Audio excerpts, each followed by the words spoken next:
சரி, இஸ்லாம்ல வந்து சைத்தான் ஒண்ணு இருக்குன்னு. சைத்தான்னா என்ன? அதாவது ஷைத்தான் இருக்குதான்னு கேட்கிறாங்க. இஸ்லாம்ல இருக்காங்க. ஷைத்தான்ங்கிற வார்த்தை அரபு மொழியில உள்ள வார்த்தை தான். எல்லாரும் பயன்படுத்துறாங்களா சாத்தான்னு தாண்டி அது அரபு மொழியில உள்ள சொல்லுதான்.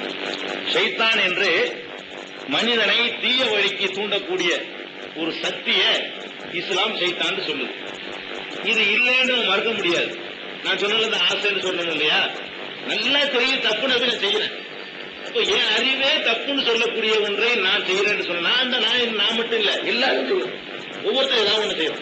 நம்ம அறிவு சொல்றது இது தப்பு, ஆனாலும் செய்யி.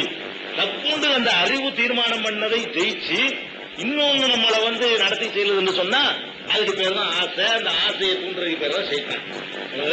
மனிதனை கெட்ட வழிக்கு இழுத்து செல்லக்கூடிய அந்த தன்மைக்கு பேர் தான் சைத்தான் என்று இஸ்லாம் சொல்லுது. அது உண்டு, ஒவ்வொரு மனிதனுடைய வாழ்க்கையிலும் உண்டு. தான் நல்லது என்று செய்ய நினைப்பதை தானே நடைமுறைப்படுத்த முடியாமல் போறான் பாருங்க. ஒரு கட்டத்திலையும் அங்க எல்லாம் சைத்தான் வேலை செய்யறான்னு அர்த்தம்.